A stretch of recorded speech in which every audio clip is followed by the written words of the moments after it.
नुकतेच शरद पवार गटात सामील झालेले आमदार निलेश लंके यांनी कार्यकर्त्यांसह तुळजाभवानी मातेचं दर्शन घेतलंय। मी सामान्य कार्यकर्ता असून मी कुणालाच आव्हान देत नाही आणि कोणाच्या आव्हानाला भीत नाही। मी जिंकणारा खेळाडू आहे असं सांगत पॉवर इज पवार असं म्हणत निलेश लंके यांनी पवार कुटुंबाचे पुन्हा एकदा कौतुक केले। शिवाय अजित पवार नाराज झाले यावरती त्यांना प्रश्न विचारले असता आम्ही आमचं पाहून घेऊ, तुम्ही टेन्शन घेऊ नका असं त्यांनी उत्तर दिलं आहे। पवारांवर प्रेम आहे माझं। मग दादावरती की साहेबावरती? Power is the Pawar, Pawar is the power. कोणते पवार नेमका हाच प्रश्न आहे आम्हाला। मोठं आपलं तुळजाभवानी मातेचं दर्शन घेतलंय आणि तुमच्यासाठी सुद्धा मागितलं देवी माते। आमचे मीडियावाले बांधवांचं तर इतकं प्रेम आहे माझ्यावर, ते सुद्धा आनंदी राहिले पाहिजे, ते सुद्धा सुखी राहिले।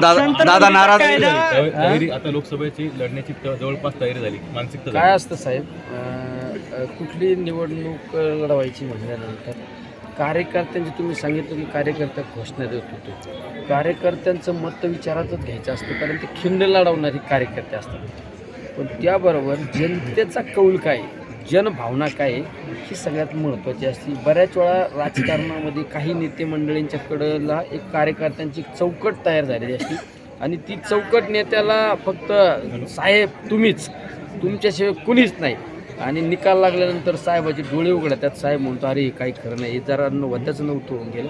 पण मी एक उलटा विचार करणारा, म्हणजे आपण जसं 1पासून 100पर्यंत मोजितो ना, मी 1पासून 100पर्यंत मोजितो, 100 ते 99, 98, 97 हे पण माझे काय जनतेची भावना काय? नेते होते, आजही नेते, उद्या पण नेते असणारे। नेत्याच्या मुखातून एखादा शब्द गेला तर त्यावर कार्यकर्त्यांनी कधी भाष्य करायचं नसतं। नाराज झाले तुमच्यावर दादा, तुम्ही पवार साहेबाकडे गेले? आता दादा नाराज झाले, दादा आणि मी आम्ही पाहून घेऊ ना।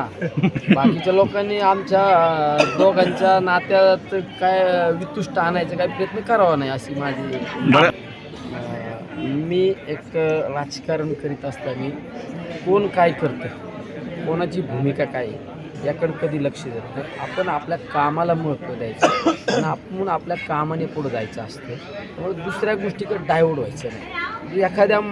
एखाद्याने आपल्याबद्दल काही वक्तव्य केलं तर त्याला आपण प्रत्युत्तर द्यावाच असं काही कंपल्सरी नाही ना, त्या गोष्टीकडे दुर्लक्ष करायचं, आपण कामाला महत्त्व देऊन पुढं जायचं।